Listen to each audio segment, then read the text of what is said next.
Kwanza isinguwa yekudini. Haisitombori nguwa yekutamba nayo, inguwa yekushandira mweya wako. Haleluya. Amen. Kwanza kana Jesu achingamira patina kana mibvunzo kuti mumubvunze. Chero mukamubvunza hapindure wakuita basa rake. Nokuti nguwa iyo ine ndo nguwa yekutomubvunza. Anotadza achita sei? Achiregererwa. Haleluya. Amen. Arikapostera mari. Kana achingamira pamukova haachisina nguva yokuteerera zvotaurwa nomunhu, nekuti panguva ino ndipo paari kuteerera zvikutaurwa nevanhu.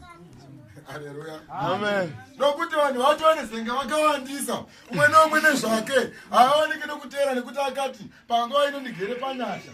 Saka zvandiri panyasha imi chiteererai. Taurai izvi zvamunoda, ndinokuitirai ndokunzwirai tsitsi. Haleluya. Amen. Amen. Isaya unotaura achiti kana imi mukazvireurura zvirokwazvo ndichakuregererai. Haleluya. Amen. Anoti uyai titaurirane tiwirirane kunyange zvitazo zvakatsvika seropa ndocheneswa samazarechi kureva kuti afana kuti tifire muzvivi naye. Amen. Kuti mhanye ndipedze pano. Yavhura basa Luka 17 mavara makuru aripo. Simba rokutenda varanda pasina. Simba rokutenda varanda pasina. Haleluya. Amen. Simba rokutenda varanda pasina. Haleluya. Nawo yokutenda inawo huru kwazvo. Zviro kwazvo inopiwa vanhu kuti vave nekutenda. Kutenda chinhu chavasati vaona kuti tinacho. Haleluya. Kutenda kuti kudenga kuna Mwari asi Mwari wasati waona. Haleluya.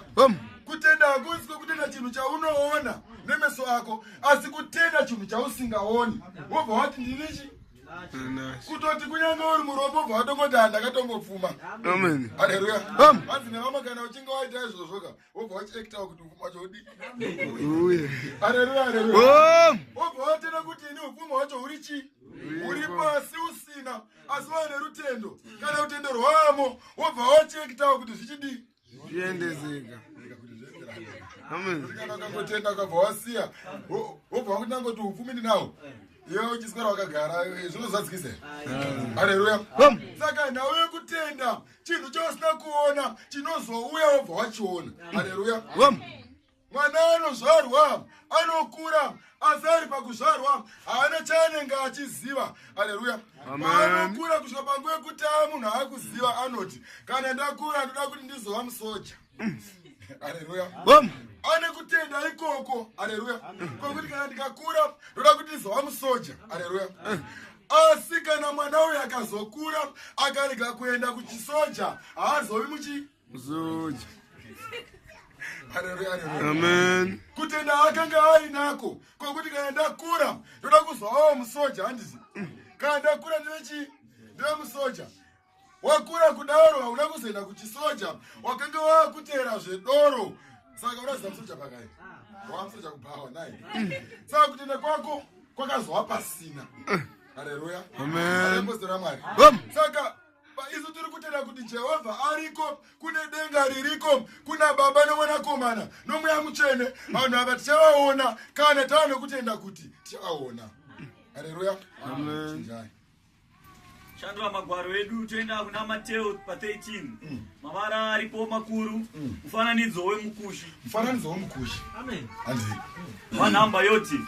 Zvino iro Jesu akabuda mumba akandogara pagungwa. Zvino vanhu vazhinji vakaungana kwaari. Jesu akati abuda zviro kwazvo akabva anogara pagungwa, asi vanhu venyika vazhinji vakanoungana kwaari zviro kwazvo vachida kunonzwa ivhangeri hainoparidza. Haleluya. Amen. Saizvozvo vanhu vanobuda mudzimba dzavo vachiuya mutemberi yaJehovha kuti vanzwe shoko, asi kune vanongonzwa shoko asi vasingazivi kuti shoko racho rinovabatsirei.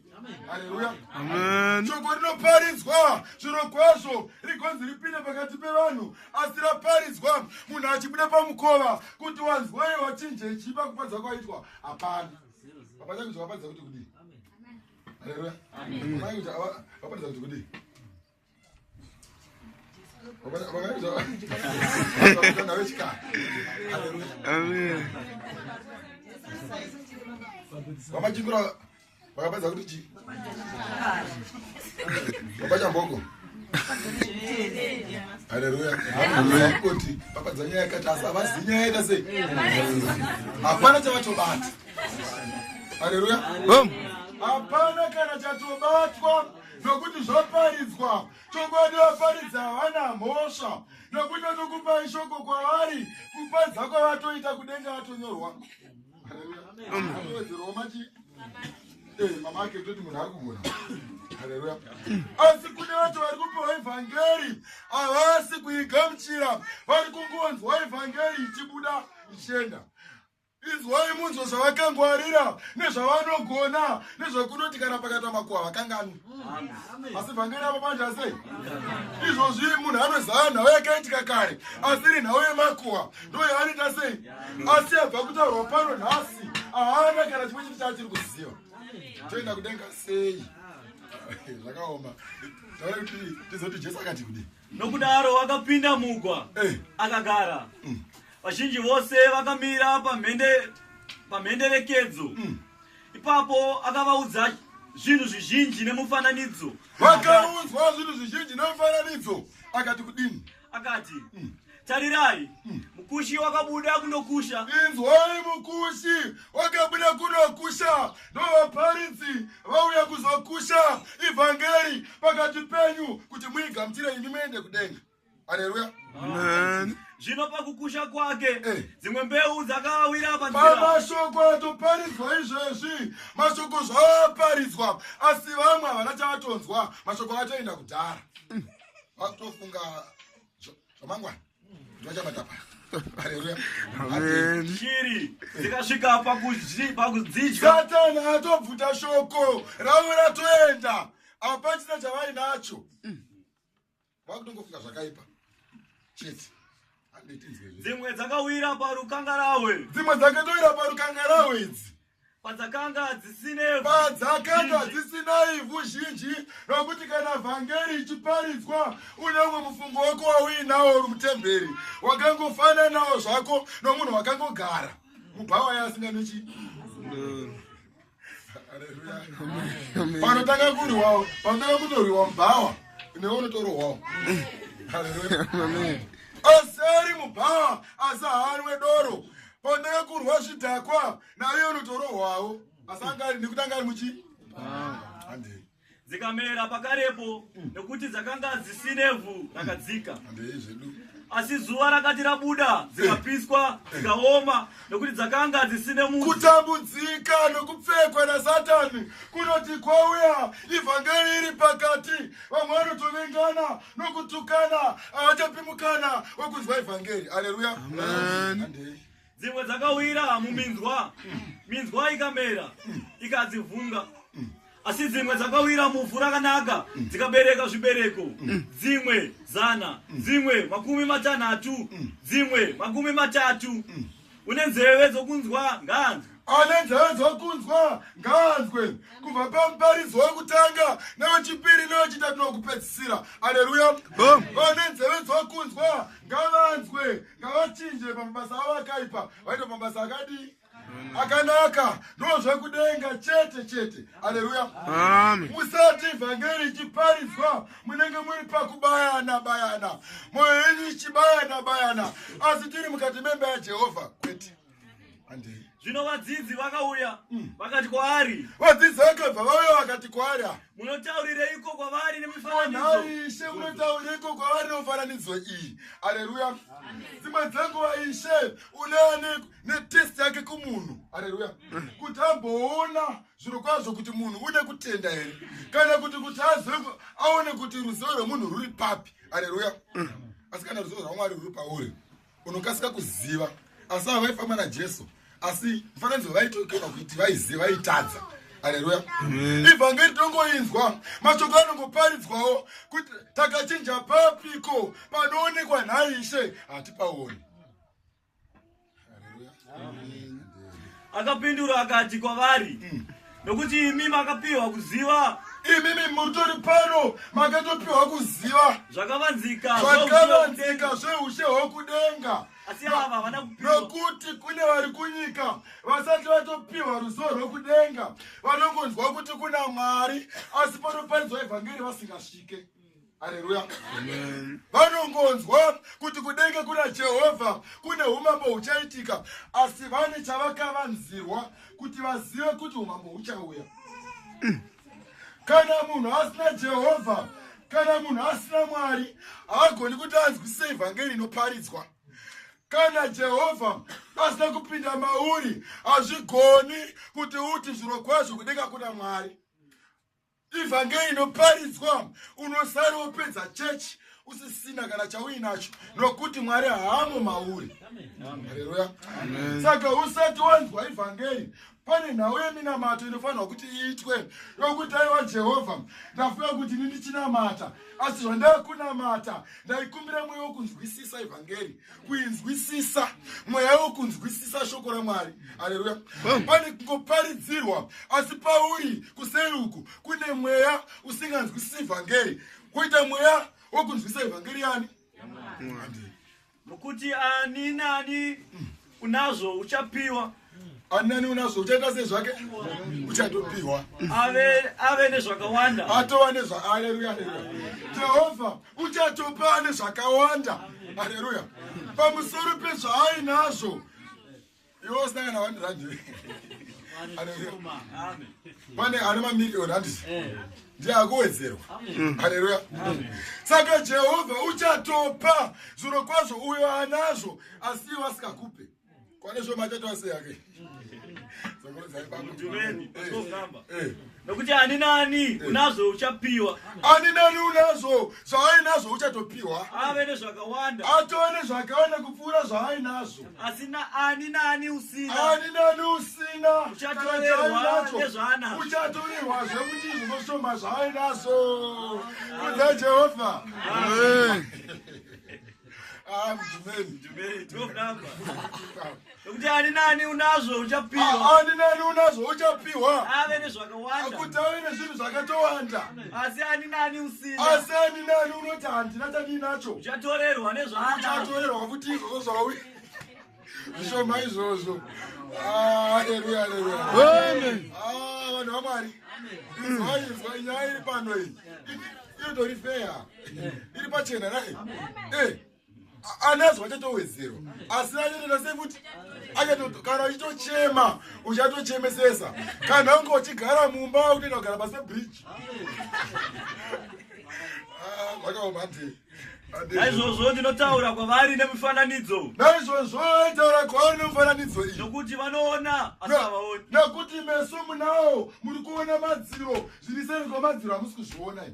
Vanonzwa asi havanzwi. Evhangeri yaparidzwa, munoinzwa asi hamutonzwi. Kana kutoinzwisisa. Haleluya. Munoziva kuti baba kudenga kana uda kunza zvokudenga, chidziro chinobviswa ichi. Kutounzwa sango kana kutounzwa munhu ane chibage chakaibva, asi muri kuona madziro nejira. Zviri kusara muisira sei? Asi meso muri chi? Asi hamusi kuona muri kuti muri kuona. Mune nzeve dzokunzwa, muri kunzwa ndichiparidza, asi hamuna chamuri kutonzwa futi. Haleluya. Nokuti une nzeve chaidzo uri kutonzwa zvakanaka achichengeta. Zvomubatsira rini? Mangwani. Sakatorerwa zvamita zvishoma izvozvo. Zviripo kuna vainazvo. Hati.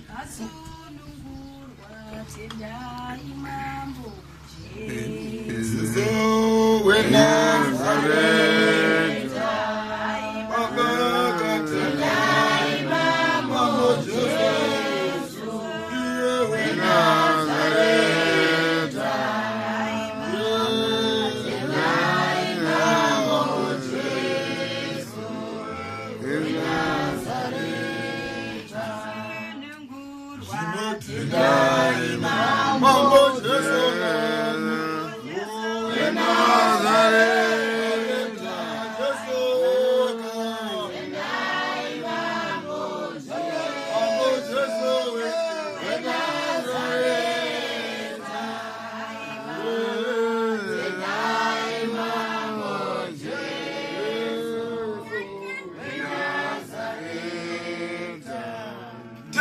Jesu, iwe Nazareta, ati kana achingodarika mapofu aibvunza anoti naimi zvapaita noisi nemisindo yakawanda pari kumboitika iko, vaitaura vachiti ndiJesu weNazareta ari kupfuura. Mapofu aibva atanga kudedzera oti aiwa mwanakomana waDhavhidhi tinzwirei tsitsi. Jesu unosvika unoti unoda kuti ndikuitei seiko, unobva ndoda kuti ndione. Unobva bata meso ake ubva tichidi haleluya. Amen. Munofunga kuti mwana wazimatambudziko yenyu vanotoziva, asi vari kukubvunza kuti vaone kuti Joshua ndicho here chavari kuda, kunyange vachiziva kuti ndicho chavari kuda. Haleluya. Ndo yambotaura kuti unotobvunzwa. Ndinozikana kutonzi ndina handisi kugona kutofambawo zvangu, handisi kugona kufamba, asi nobvunza kuti unoda kufamba here. Munhu akubvunza ari munhu wenyama, handiti zvipakira zvotosumukira. Haleluya. Zvipakira zvisimukire. Murume unondibvunza kuti unoda kufamba here, hasi kuona here kuti handisi kufamba, ndoda kufamba. Haleluya. Naiwe bofu unoda kuti ndikuitireiko? Bobva vanoti ndoda kuti ndione chimwe chete. Haleluya. Asi kana vamwe vakunamata vanenge vonyangadza Jehovha. Haleluya. Anopedza awaro sachingoti Mwari ndine nhamo yangu nai Jehovha, nhamo yangu ichapera riniko? Ipanext ndo makavapa uri kunyangadza Mwari. Haleluya. Uri kutonyangadza Jehovha. Okumana wakutoshambadzira nhamo yako kuchi nekuti mazuva anonzika kakunze ukunamata nai nhamo yangu madeko ndakarira ndadya sadza nomufushwa ati andani waina mukaka. Haleluya. Kuudza vanhu hausikuudzani. Chingobvarati pinda mukati memba yako wotaura naMwari wako, wotaura chauri kuita sei, chauri kuda, Mwari wobva wakupa.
Mwari asi Satani anogochisiya seiko tichifunga zvaanoita kuti zvakanaka. Haleluya.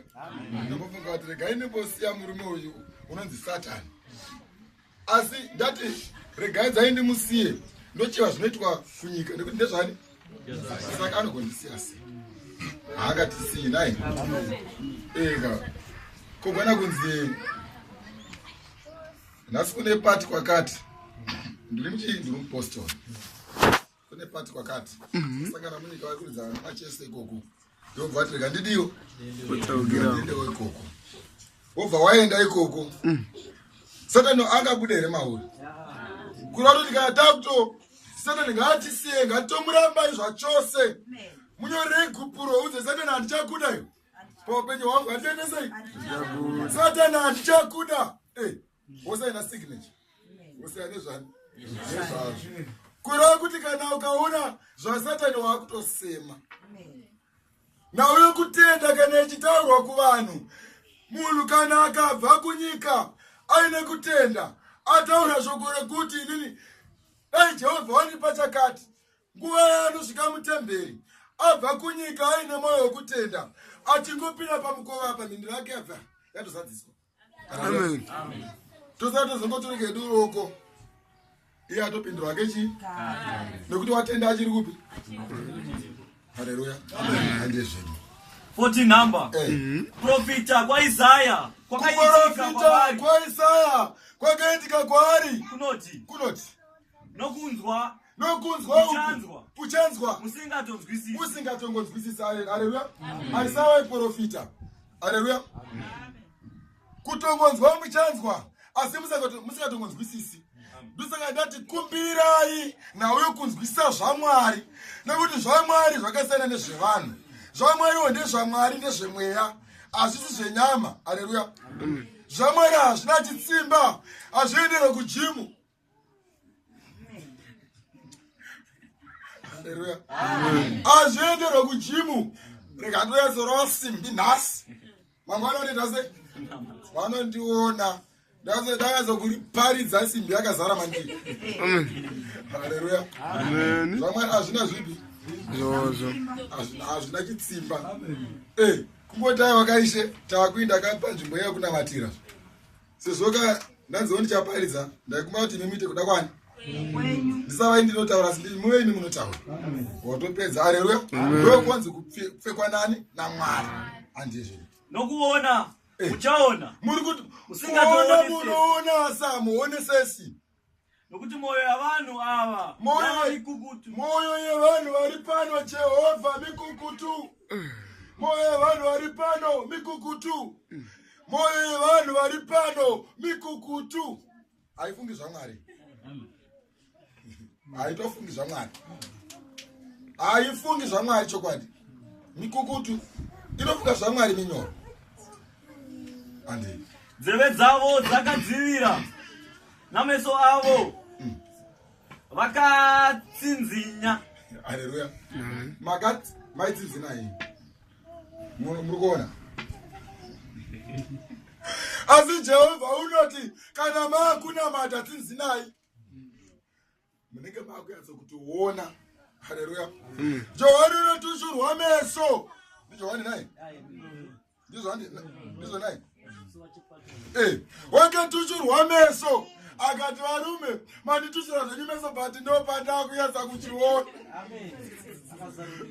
Akazarurirwa. Haleluya. Handizve mandibaya maziso aya asi ndopandaakunyatsoona. Saka zviri kunzi tisvinure patakatsinzina nai tione zvemweya tione zvaMwari kuti zvaMwari zvakambodini nai. Handeti mani Jumeni. Nokuti moyo yavanhu ava mikukutu. Nzeve dzavo dzakadzivira nameso avo vakatsinzinya kuti zvimwe varege kuona nameso. Kana ari mugomo akanzi baba endai mweya woti endai munozvinamatirapo kudenga kwati endai munozvikumbirira chakanaka chiuye kwamuri muchiburika gomo rino Jehovha wati uchapindura. Haleluya. Baba vanoenda vanokanyaira vachicheuka sevakaviga matsosi mugomo. Haleluya. Vanosvika vachinamata.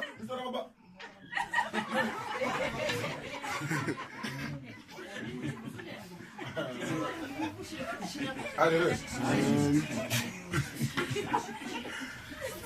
Inzwi raJehovha rauyawo nokumprofita uyo akanzi iwe ingomuudza kuti enda unamate apo. Ishe watuni chakanaka chadaita sei chadenda kuitire baba zvanziendai pagwenziro munonamata naJehovha anotoripo ipapo. Baba vanoenda vatingonopfugama Mwari changoti pwaka ngotosimba wachita sei. Haleluya. Pane ndau yokusaimba naMwari.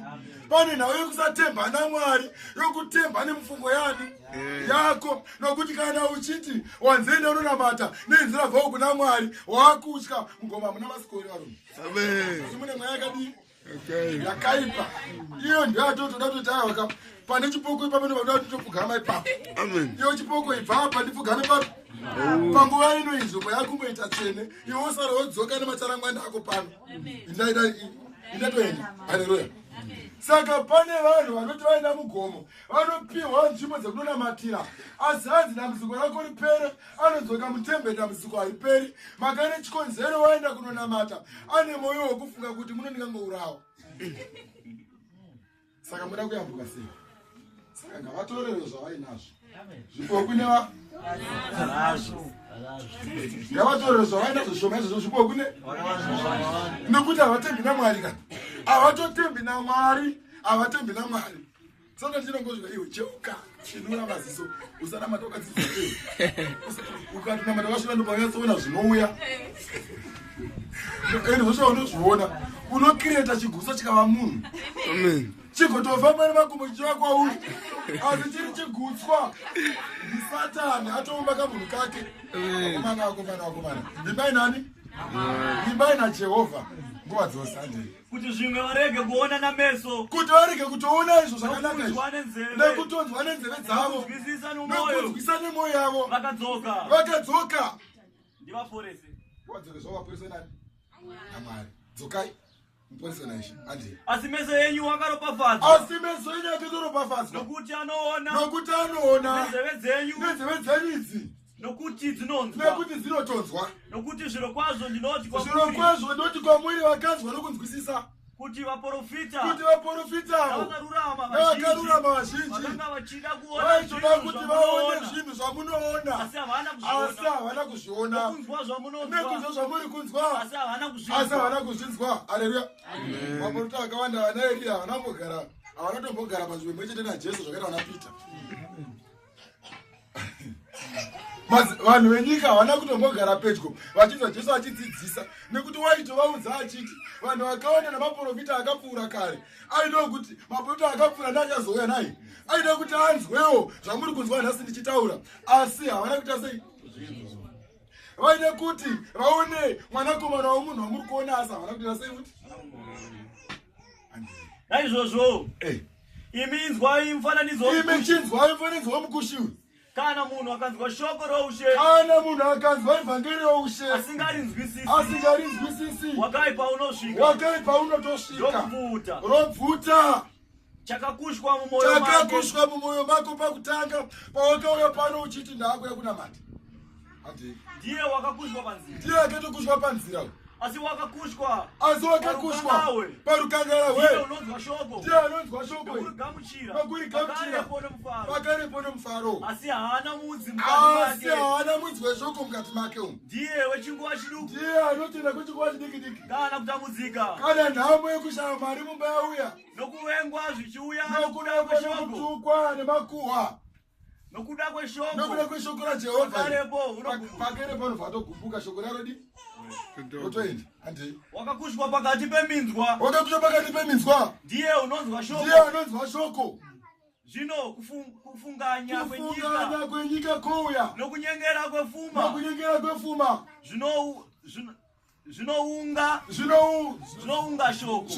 zvinofunga shoko. Haleluya. Amen. Kuna vano kanganiswa rutendo rwavo rinoda kuti zvakanaka zvanenge vapiwa nani naMwari zvinotokanganisa vamwe. Asi zvinonzi imi musava vakadaro. Jehovha kana akatokuti uende motikari 10, motikari dzako ngadzive 10, uyezve nokutenda kuve 10 futi kuti zviringane naye. Eka ndozvoda baba handeitinzi. Zvino kufunganya kwenyika nokunyengera kwefuma. Hatokurambidzei kuti pfumai. Mofa kutoita sei? Mofa kutoti mutopfuma mugobayira zvibayiro kuna Mwari mugobvisa zvegumi kuimba yani. Saka pfumai. Asi kutenda kwenyu ngakurambe kwakakosimba. Zvichete nepfuma yani? Nepfuma dzenyu. Zvino kufunganya kwenyika nokunyengera kwefuma. Zvinovhuma shoko. Zvinovhunga shoko. Rikavhararashwa. Rikashaiwa zvibereko. Wakakusha muvhu rakanaka. Ndiye unonzwa shoko. Pane vanhu kuudza naye. Vakakusha muvhu rakadii? Hanzi ndo vanoita sei? ndiye unonzwa shoko, ndimi munonzwa shoko, akarinzwisisa, makarinzwisisa, ndiye unobereka ndimi zvibereko, munobereka zvibereko, mumwe uchaita 100, mumwe uchaitawo 100, mumwe 60, mumwe 60, mumwe 30. mumwe 30. Haleluya. Amen. Zvamwari zvakangonaka zvakadii? Vanonzwa shoko vanokupesana zvakangonaka. Kuti ndiyo vachava nezvizhinji naye. Kubudikidza nekutenda kwavo kwavakaita kuna Baba. Saka nesu ngative vatsvene vanotya mirayiro yaMwari, vanotenda kuti Jehovha unotiitira kunyange musati maitirwa. Garai matovimba naMwari nguva dzose nokusingaperi. Amen.